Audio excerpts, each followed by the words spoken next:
Con Vaca Muerta nos vamos a salvar. Con Vaca Muerta nos vamos a llenar de dólares. Vaca Muerta va a ser otra pampa húmeda. No, con Vaca Muerta vamos a arruinar el medio ambiente y a entregar la Patagonia. Con Vaca Muerta se van a enriquecer un grupo de empresarios y el resto vamos a ser todos pobres. Habrás escuchado Vaca Muerta hasta en la sopa. Hoy en el episodio de Falla de Mercado, ¿qué es Vaca Muerta? ¿Qué podemos esperar como país? ¿Y podemos llegar a arruinarlo? Mira, vamos a hablar de Vaca Muerta, que puede ser el nombre de una parrilla tenedor libre en Matadero o como le dicen al miembro viril de alguno bien dotado. Pero no, Vaca Muerta, que arranca así en esta emisión, es el nombre de una roca que está a 3.000 metros de profundidad, que fue descubierta en 1931 por geólogos que la ubicaron como una formación que les llamó la atención debajo de una sierra que se llamaba Vaca Muerta. Claro, recién hace pocos años en el mundo se desarrolló la tecnología para poder extraer el petróleo y el gas que están metidos en esas rocas, ahí, en esa profundidad, como si, imagínate, estuvieran metidos adentro de una esponja. Daba para traer la esponja del capítulo del tabaco, que la tenemos ahí, pero no, seguí concentrado que te voy a explicar por qué Vaca Muerta sigue siendo el sueño de todos los gobiernos de nuestro país. A propósito, vamos a tratar de entender Vaca Muerta, esa roca que dicen es del tamaño de Bélgica, que está a 3.000 metros de profundidad, te decía, y ocupa provincias como Neuquén, también un pedazo de La Pampa, un pedazo de Mendoza, un pedazo de Río Negro. ¿Cómo es que el ser humano, en su búsqueda de guita, de recursos naturales, ha conseguido hoy sacarle el petróleo en yacimientos parecidos en todo el mundo? Y desde el 2014, feliz cumpleaños Vaca Muerta, cumplís una década en Argentina, también se está produciendo en nuestro país. Mira, más o menos, yo fui a Vaca Muerta allá por el 2019 y los técnicos especializados me explicaron el siguiente procedimiento. Mira, vos tenés que pensar que va un grupo de geólogos y ubica dónde puede haber un determinado caudal de petróleo y de gas que sea susceptible de ser extraído. A partir de ahí arranca la perforación. Empiezan con una mecha, como las que usás para agujerear en la pared, pero del tamaño de una botella de vino, imagínate así de gruesa una mecha, empiezan a perforar. A perforar, repito, la roca está a 3.000 metros de profundidad y la va manejando un pibe que parece medio tequi, pero que es un empleado petrolero muy bien pago y formado, que la va llevando a esa mecha desde una oficina a unos kilómetros mirándola por la pantalla. Llega a un nivel de profundidad a donde, ¿sabés qué? Dobla la mecha. Dobla 90 grados, o sea, dobla en línea recta y atraviesa más o menos a veces el ancho que tiene hoy la 9 de julio y llega hasta el punto donde se supone que están los recursos a ser extraídos. Se retira en ese momento el equipo de perforación que cuando yo fui te cobraba unos $30.000, repito, la perforación en ese yacimiento, y llega esto que vos tendrás muy presente si seguís el tema, que es el equipo de fractura, el que hace el fracking.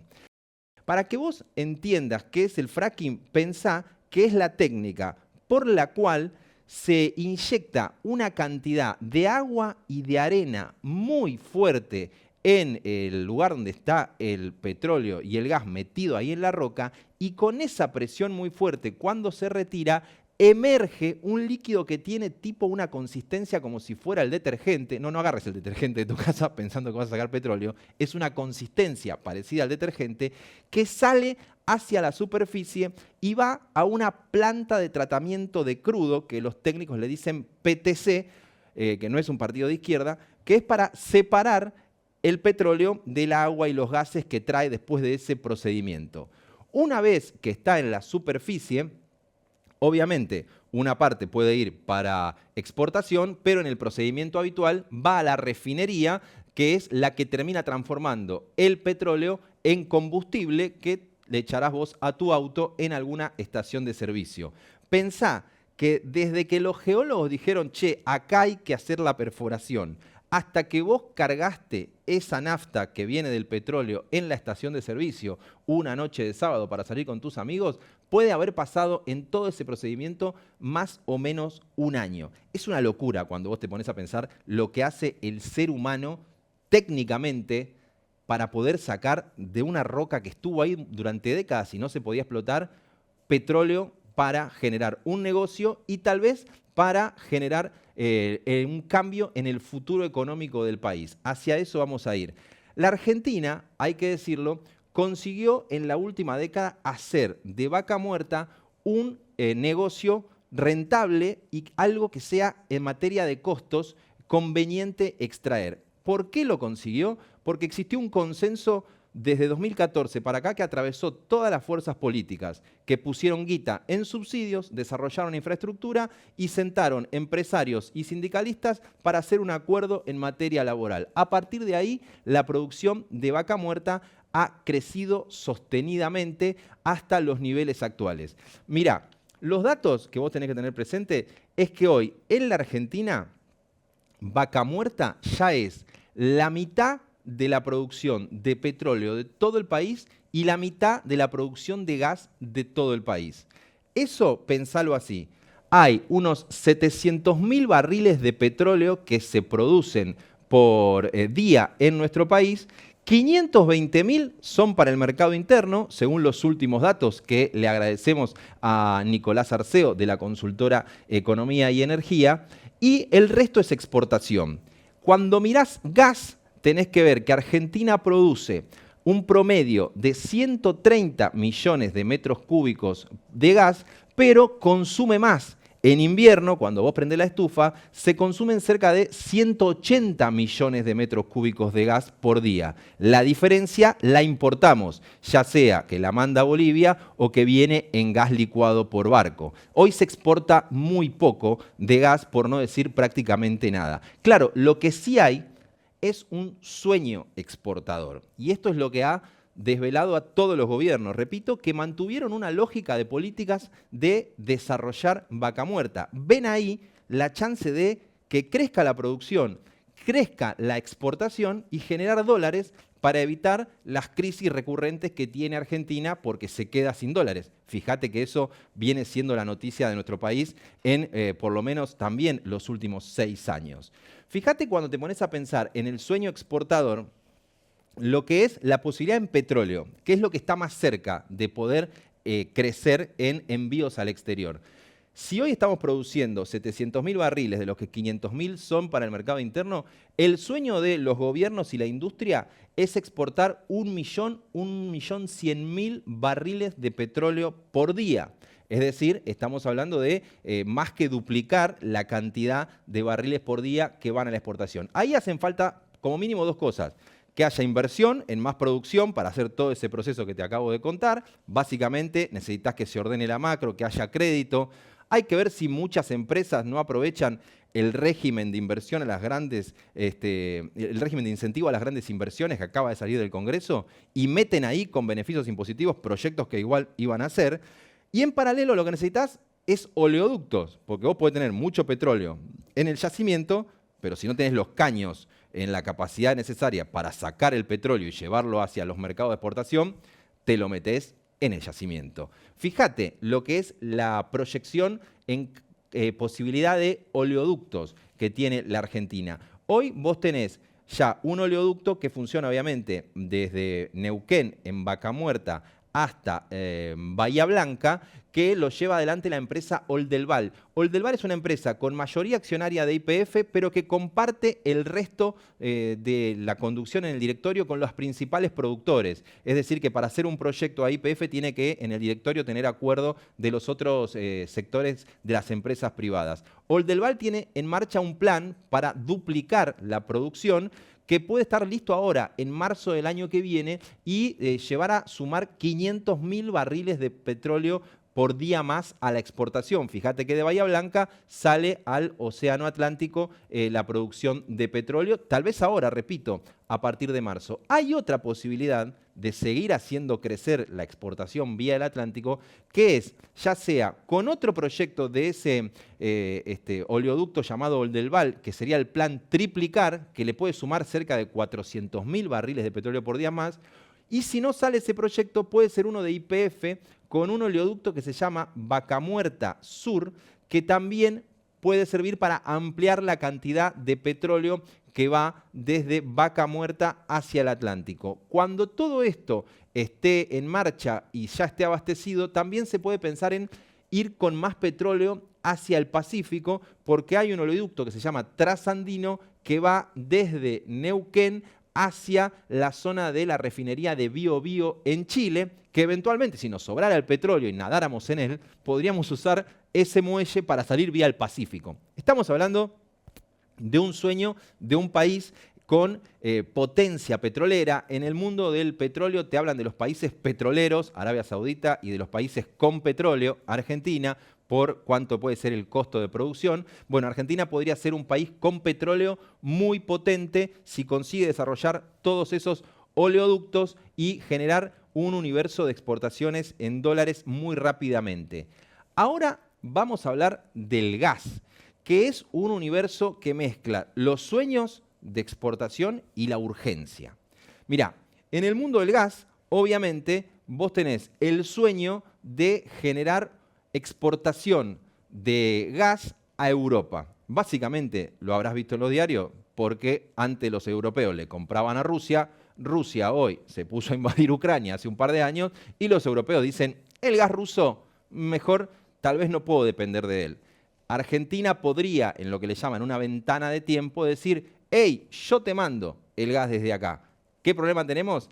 Es que hace falta una planta de licuefacción de gas. ¿Sabes esto? Te va a partir la cabeza.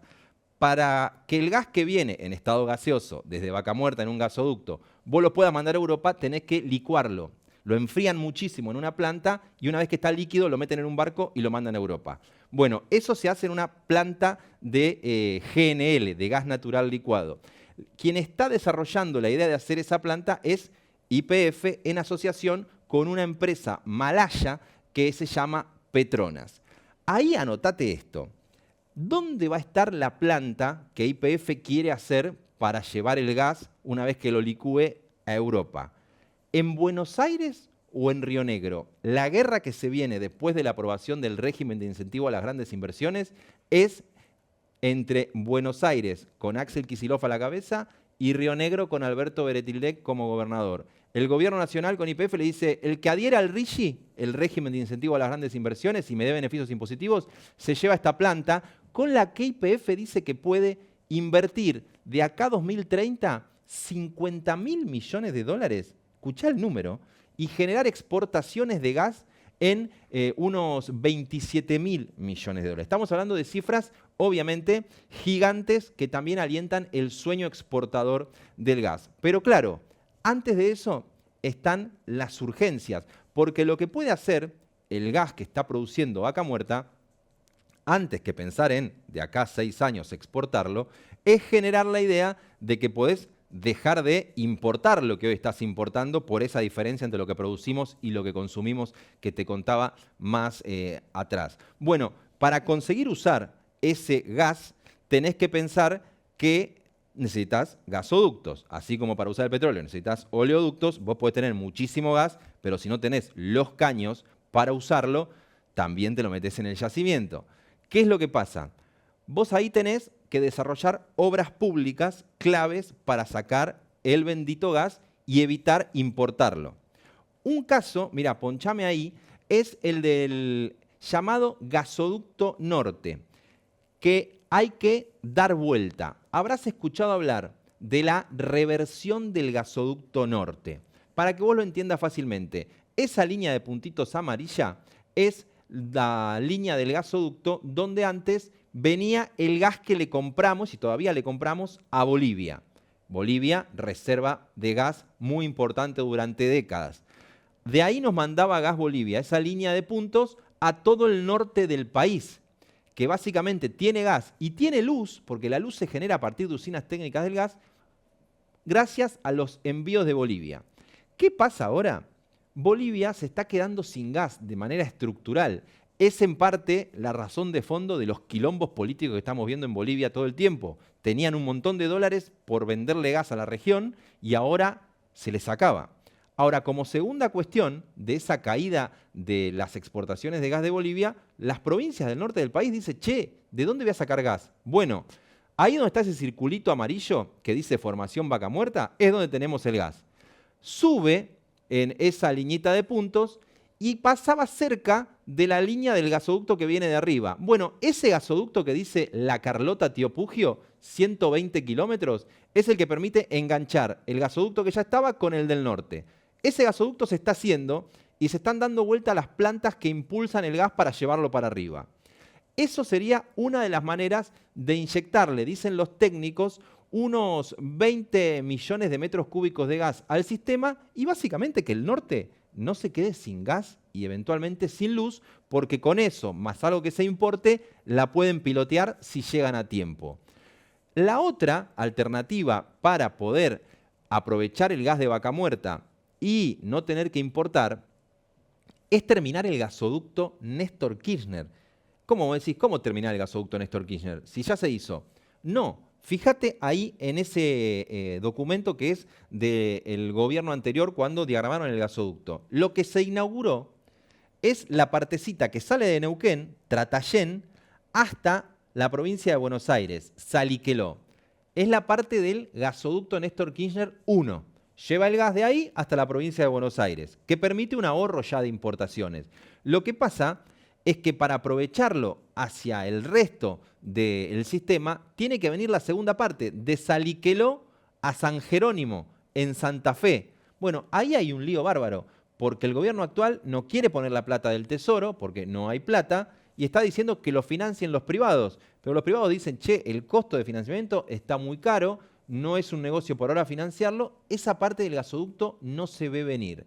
Y acá viene un riesgo, que es el factor Lula. Vos decís, ¿qué tiene que ver? En el norte del país, si está Justiniano con el gas, una alternativa es pegarle un llamado al gobierno de turno en Brasil y decirle, che, vi que tenés inundaciones, tal vez no estás usando todo el gas, ¿no me vendés un poco que estoy cortina de gas? Le decís, cortina. No. ¿Cuál es la cuestión ahí? Que depende de la relación política. Y hoy los principales empresarios del mundo energético, por lo menos a mí me consta de haber hablado con ellos, están diciendo, cuanto más se pudra la relación con Brasil, perdónenme el tecnicismo, más de culo se va a poner Lula, el presidente de Brasil, para mandarte gas si necesitas. Vos decís, Jairo, estás elucubrando. No, me lo dijo la semana pasada un tipo que gana plata con esto. Y vos decís, ¿tan grave es la situación con Brasil? Mirá, acordate que vino un barco de Petrobras hace un mes y como no le metieron la transferencia en el momento, no te descargó el gas y te faltó gas en las estaciones de servicio. Pasó eso, porque no salió el pago en 24 horas. ¿Eso con un llamado no se hubiera arreglado? Imagínate si necesitas gas para no quedarte sin luz en las provincias del norte y dependés de la buena onda de Lula que está diciendo, fíjate este video de esta semana, che, Milei me tendría que pedir disculpas por las barbaridades que le ha dicho, comunista, corrupto. Así lo decía Lula, fíjate. Eu não conversei com o presidente da Argentina porque eu acho que ele tem que pedir desculpas ao Brasil e a mim. Ele falou muita bobagem. Eu só quero que ele, sabe, peça desculpas. E eu quero, a Argentina é um país que eu gosto muito, a Argentina é um país muito importante para o Brasil é muito importante para a Argentina, sabe? E não é um presidente da República que vai criar uma cisânia entre o Brasil e a Argentina. O povo argentino e o povo brasileiro é maior do que os presidentes. E eles querem viver bem, querem viver em paz. Então, se o presidente da República da Argentina governar a Argentina, já está de bom tamanho, não tenta governar o mundo. Bueno, Lula dice, todo bien, no va a venir un presidente a poner cizaña, pero que me pida disculpas por las barbaridades que me ha dicho. O sea, lo que quiero marcar es el estado de ánimo del tipo que puede tener el botón de mandar gas o no en una situación de apremio si no llegamos a desarrollar todos esos gasoductos. Vos decís, seguro Milei le va a pedir disculpas sabiendo que como después hubo que pedirle disculpas a los chinos para que nos renovaran el crédito para las reservas, habrá que ir a pedirle disculpas para que nos manden gas en el invierno. No sería el caso. Fíjate, Javier Milei, hace nada, en el momento después de que Lula pidió pedirle disculpas, lo que dijo Milei. Escuchá. ¿Cuál no le vas a pedir disculpas a Lula? Pero aparte, digamos, las cosas que yo dije encima son ciertas. Digo, ¿cuáles son los problemas? ¿Que le dije corrupto? ¿Y acaso no fue preso por corrupto? ¿Y qué le dije? ¿Comunista? ¿Y acaso no es comunista? Digo, ¿desde cuándo hay que pedir perdón por decir la verdad? Bueno, no solo que no es comunista, el tema es que tiene gas. Tiene gas y hay un sueño de que vamos a tener mucho gas, pero en principio no tenemos. Imagínate que después acá hay gente que también sueña con exportarle gas a Brasil usando esos mismos caños de Bolivia. Bueno, muy dependiente Argentina de la buena onda que tiene que tener Lula para zafar de quedarse sin gas y sin luz en el norte del país. Guarden este pedacito del video para cuando en un tiempo digan, che, necesitamos que Lula mande gas. Todo este sueño de Vaca Muerta, más allá de este paréntesis vinculado con la relación con Brasil, depende de que haya precios de la energía que sostengan las inversiones. Esto básicamente tiene que ver con cosas que manejamos y con cosas que no manejamos. La que no manejamos, el precio internacional del petróleo. Si el precio internacional del petróleo está alto, bueno, Argentina es viable para producir petróleo en Vaca Muerta y sacar el petróleo. Pero si el precio del petróleo llega a bajar, eso nos complica muchísimo. Ahora, dentro del país, eso depende del precio que vos pagás por la nafta en el surtidor. Y eso ha sido un problema a la hora de pensar en sostener inversiones en Vaca Muerta, porque vos fijate, según ese gráfico que arranca allá en 2019, cómo por momentos parece estar en niveles altos y por momentos empieza a, lo que los petroleros dicen, atrasar, es decir, quedar muy lejos del precio de paridad de importación, es decir, del precio que se paga a nivel internacional. Ese salto que vos ves ahí, que pasó de 815 pesos el litro a 1.186, es la recomposición de precios, el aumento descomunal que se dio después de la asunción de Javier Milei, cuando liberó por completo el precio de la nafta. Esos datos son a mayo, o sea, son de ahora, y vos fíjate cómo una vez que se congela el precio de la nafta, empieza otra vez a bajar. Bueno, ¿cuánto esté la nafta, cuánto la pagues vos y putees en el surtidor? Es clave a la hora de pensar si es posible todo ese sueño de exportación de petróleo. Fíjate la comparación con la región, porque uno siempre dice, che, yo estoy pagando mucho o poco, si lo comparo en dólares, el precio del litro de nafta. Ahí depende a qué dólar haga la cuenta, pero al dólar oficial, tal vez ahora es un poquito diferente, pero es cerca de $1 el litro de nafta, y si lo haces al dólar blue es 0,78 o menos. Fíjate lo que es en Uruguay, $2, carísimo, lo paga Susana Jiménez y algún empresario que se mudó para pagar menos impuestos. Chile, unos $60 el litro. Argentina está en alrededor de $1, y si vos le preguntás a la industria, te dicen, no, para que sea rentable Vaca Muerta, nos falta 20-30% más de aumento, siempre y cuando no se mueva el dólar, que también te hace ir moviendo los precios de la nafta, obviamente. Por un carril, en paralelo, también van los precios de las tarifas de gas, que terminan de remunerar la inversión en el sector gasífero. La industria petrolera y los especialistas suelen comparar la relación precio-producción con lo que pasó en Brasil en la última década. Lo dejo asentado porque está bueno para ver la perspectiva. Brasil, que mantuvo siempre el precio de la nafta y de los combustibles en línea con el barril de petróleo internacional, y pasó en la última década, grosso modo, de 600.000 barriles por día de producción a arriba de 2 millones. Argentina, que protegió el mercado interno y le puso tope al precio de la nafta, y se quedó en los números que te decía hoy, 700.000 barriles de producción por día, y sueña con llegar al millón, todavía muy por debajo, obviamente, de la producción de Brasil. Hay un tema ahí, ¿hay que garpar una nafta cara? Hay especialistas como Nicolás Arceo que dice, y sí, porque la nafta la usa el automovilista, que es un porcentaje de la población de mejores ingresos. Y eso redunda en generar inversión en vaca muerta, que genera divisas que benefician al resto de la población porque tenés calma macroeconómica, porque no se te dispara el dólar. Puntos para ir analizando. ¿Quiénes son, diría Moria Kazan, los principales jugadores, los principales empresarios y empresas de vaca muerta? Hay un grupo de empresarios nacionales muy potentes jugando en vaca muerta y hay un grupo de multinacionales jugando muy potente en vaca muerta. Lidera todo el desarrollo YPF, que es obviamente la petrolera estatal de nuestro país, con Horacio Marín como presidente y el yacimiento que yo visité.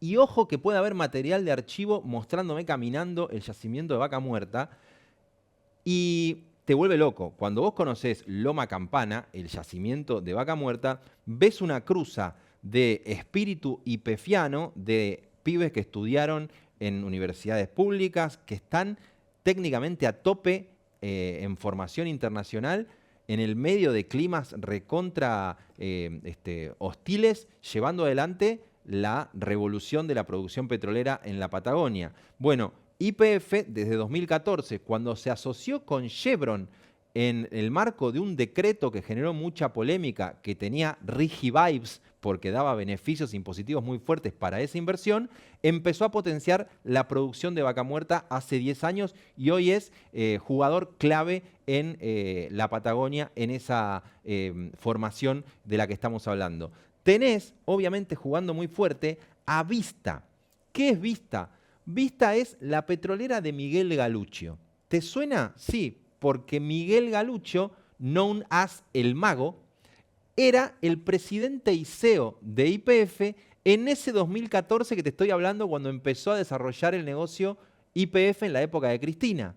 Galuccio era un técnico grosso de Argentina que había exportado el país a trabajar en petroleras internacionales, que Cristina trajo a manejar YPF. Cuando se fue del gobierno, se quedó con el know-how, consiguió financiamiento internacional y lo aplicó a producir en Neuquén y hoy es, según quien haga el cálculo, uno de los jugadores del podio que operan distintas áreas en la producción de petróleo. Repito, Vista de Miguel Galuccio, el mago, el entrerriano que supo estar en el gobierno de Cristina. Claro, después viene Pan American Energy. Pan American Energy es otro jugador muy importante en el mundo del petróleo desde el sector privado, que es la nave insignia de la familia Bulgeroni, sinónimo de petróleo en nuestro país. Mirá, para que vos te des una idea, es la empresa de Carlos Bulgeroni, que se hizo famoso por sentarse con los talibanes en Afganistán a negociar la chance de pasar un gasoducto. Está acostumbrado a los entornos complicados. El Bulgeroni que hoy encabeza su hijo Marcos, la empresa donde el accionista saliente es el hermano de Carlos, Alejandro Bulgeroni, que hay que decir, tiene una vía de llegada al actual gobierno con su pareja, Bettina Guardia de Bulgeroni, que no se ha molestado en ocultarse y aparece en muchos actos al lado de Karina Milei, la hermana del presidente, con quien tiene una relación muy cercana. Bueno, hay que decir que debajo de estos jugadores aparecen dos pesos pesados, me gusta decir así. Uno es el Grupo Techin. El Grupo Techin con Tecpetrol, la petrolera, desarrolló en el gobierno de Macri Fortín de Piedra, productor de gas top. Y atención, ¿por qué Techin tiene las de ganar? Porque además de producir gas en Fortín de Piedra y de estar ahora trabajando en un yacimiento de petróleo que se llama Los Toldos, está trabajando siempre con la constructora Techin Ingeniería y Construcción en hacer los pozos, donde la propia Techin pone los caños que fabrica en sus fábricas de tubos con y sin costuras para mandar el gas. O sea, tiene todo el Lego, no sé si es un chivo, digamos, todo el Rusty. Ah, es 8 chivos, son todos chivos. Bueno, los juguetes no tenemos arreglo. Tiene todos los componentes para hacer el caminito en vaca muerta. Produce el gas, hace los caños, hace el agujero y lo termina sacando en producción. Bueno, fue un jugador clave, por ejemplo, para hacer el gasoducto Néstor Kirchner. Parecida es la situación de Marcelo Mindlin, el dueño de Pampa Energía. Marcelo Mindlin es un empresario que ha hecho una carrera de película y que hoy, al frente de Pampa Energía, también es un jugador muy importante en la producción de gas y también tiene una constructora que se llama SACDE, que participó de la obra civil para meter el gasoducto Néstor Kirchner para trasladar el propio gas que produce. En ese universo, si esto fue una revista de negocios, la tapa sería la dueña de una petrolera desconocida, pero que puntea en producción también, que si yo te la nombro, como decís, me la puedo cruzar en el supermercado, en la góndola de la yerba, y no sé quién es. Se llama Edith Rodríguez, la petrolera más rica de Argentina. Vos decís, ¿cómo? Sí, es la dueña de Pluspetrol, otra petrolera que vos no tenés ni idea que existe, pero que también es parte del universo de empresas que más produce en este contexto. Y si vos googleás una foto de Edith Rodríguez mientras ves este informe diciendo ¿cómo no conozco a la mujer petrolera más grosa de Argentina?, no vas a encontrar. En las revistas de negocios aparece una silueta negra con un signo de interrogación. Te querés morir, pero Edith Rodríguez, si estás mirando, te mandamos un beso. Por fuera, desde que estaba Edith Rodríguez mirando, decía, oh, tiene razón, le voy a mandar un barril de petróleo. En ese contexto, hay que decir que, flasheaba con Edith Rodríguez, hay que decir que hay multinacionales como Chevron, que fue socia de YPF en su momento, y otras muy fuertes hoy, que son Shell, la compañía, vamos a decir, holandesa, de Países Bajos, de Máxima Zorreguieta, lo que vos quieras, y Total, la francesa. Pero vamos a hacer un poco el ranking de producción de petróleo y de gas, que tiene a estos jugadores, que está bueno ver los últimos datos de quienes lideran, por ejemplo, la producción. No sé para qué se ponía los auriculares el chabón, porque a mí me gusta, yo cuando veo ahí me pongo para escuchar los gráficos, porque es como, viste que agarras un caracol, escuchás el sonido del, yo escucho el petróleo, escucho ahí como están haciendo fracking, escúchame.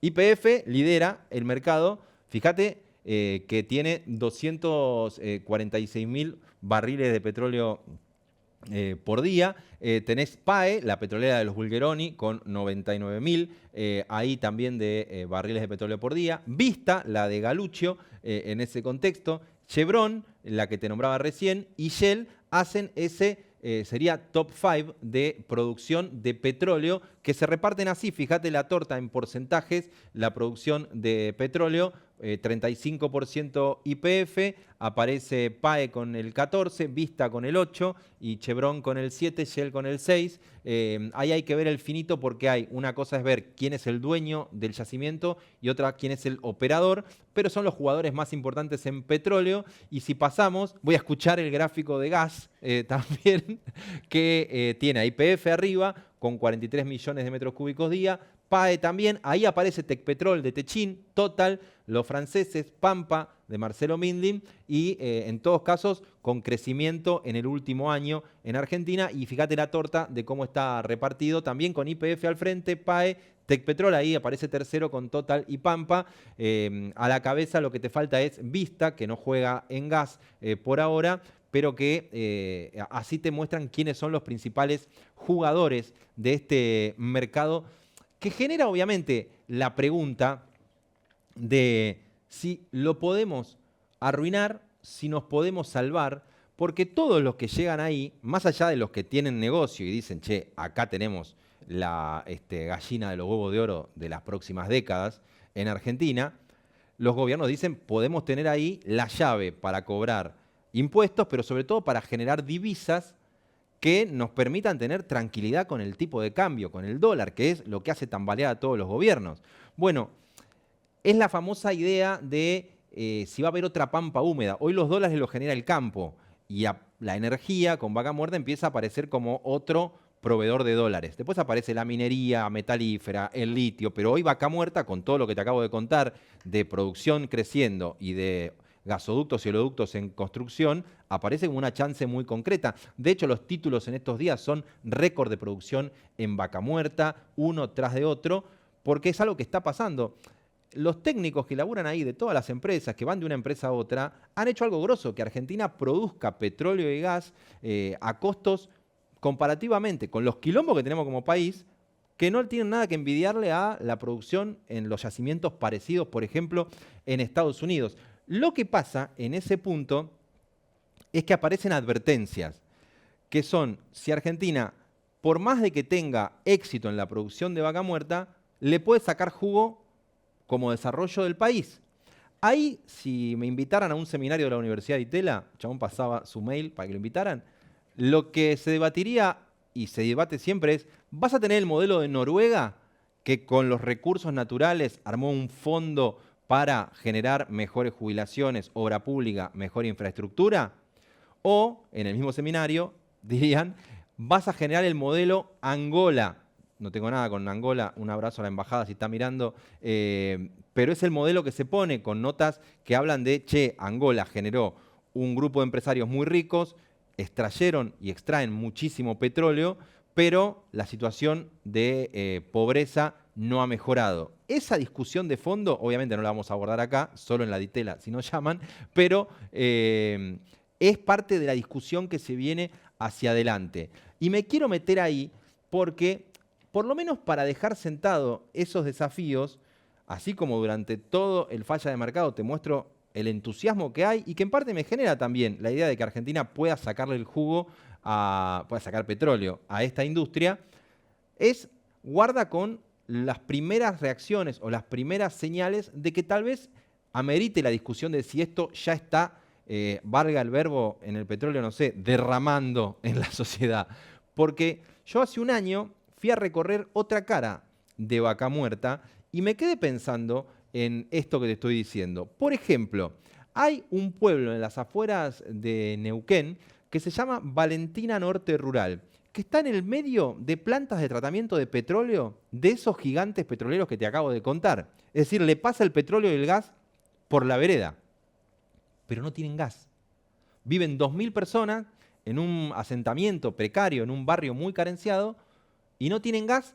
Y a mí me consta que están en la vereda de enfrente de una planta procesadora de crudo de uno de estos gigantes petroleros.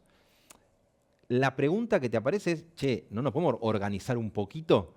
Fíjate, una cosa es que te lo cuente yo y otra es que escuches a una de las vecinas que me traje grabadas, las puse en su momento en la radio, pero no le transmito el nombre porque viven 2.000 personas y la van a ubicar fácil, pero ella trabaja en el centro de salud de la zona, que fíjate qué tipo de afección respiratoria dice que atienden, repito, en un pueblo llamado Valentina Norte Rural, en Neuquén, corazón de la producción de petróleo y gas. Fíjate.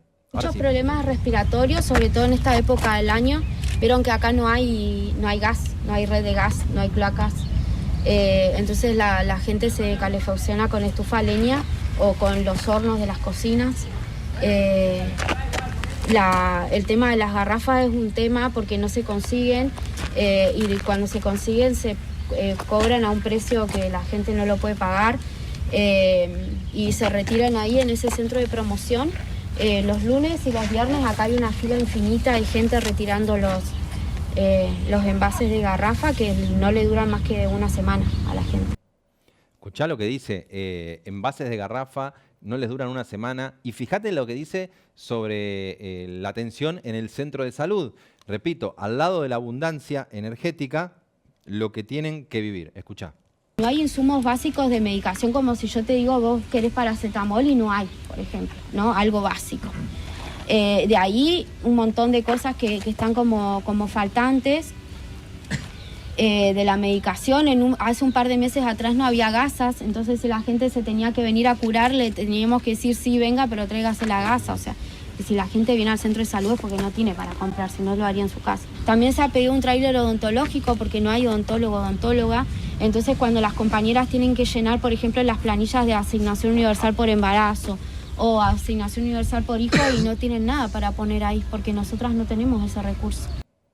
La vecina de Valentina Norte Rural contaba después, escuchá esto, que hay gente con afecciones respiratorias por las cosas que queman para calefaccionarse. Por ejemplo, ropa vieja, zapatillas viejas. Y vos decís, ¿cómo están quemando cosas al lado del gas porque no llega el gas? Bueno, uno puede decir, esto no es culpa de los negocios que hacen las empresas petroleras. En todo caso, es culpa de la falta de planificación, lo que vos quieras. Pero es una muestra de que podés tener un boom de negocios, salvar al país con divisas y gente sin gas a unos metros.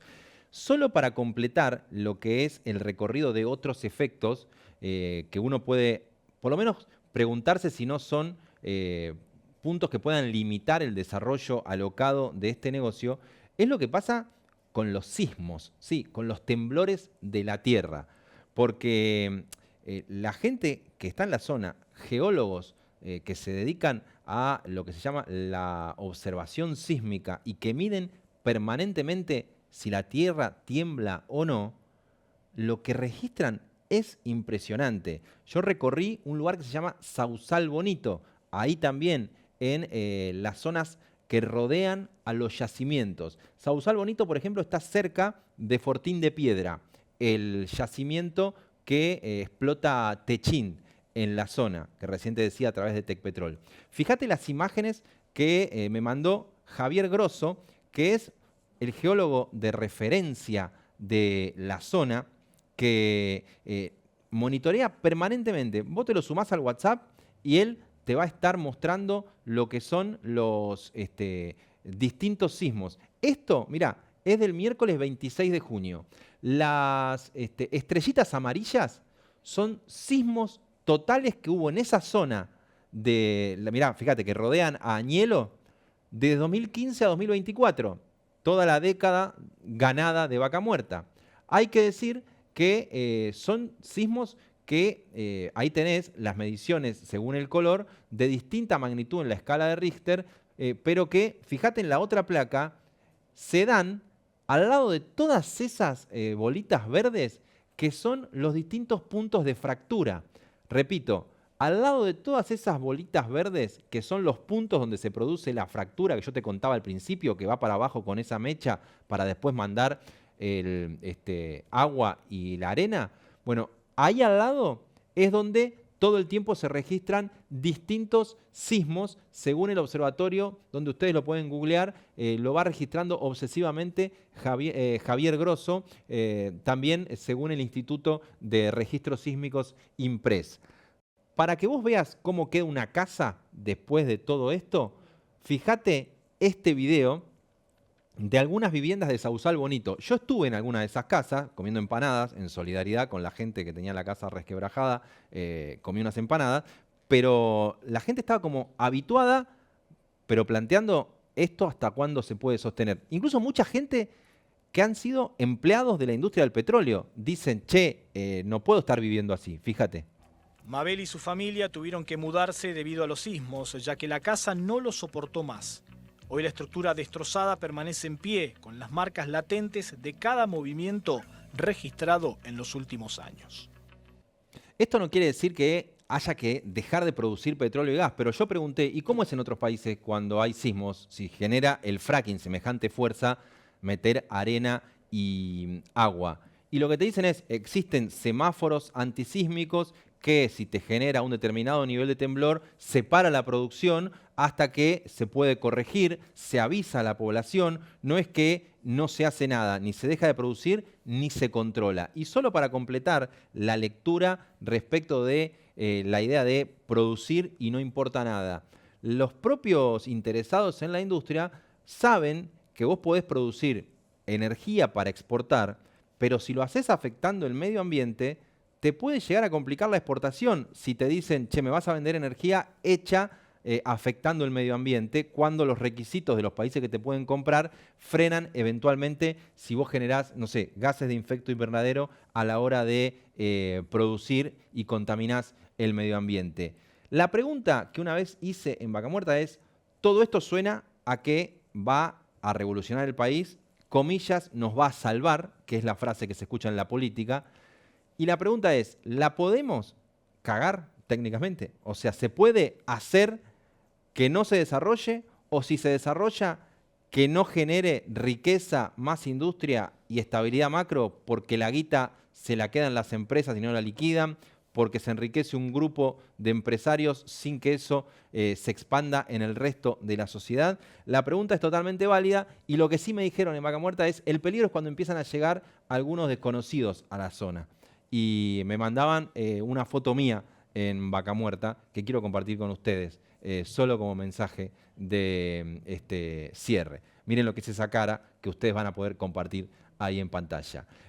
Terminamos el episodio de Vaca Muerta y atención, acá tienen un QR, acerquen el celular, ponen la cámara, con la cámara escanean el QR y ahí pueden colaborar y ayudar a seguir a Cenital, sumándose a nuestro círculo de mejores amigos, también ingresando a cenital.com/sumate. Gente, llegamos al final, nos encontramos la semana que viene y un placer como siempre estar acá, sacándole petróleo a los contenidos con ustedes.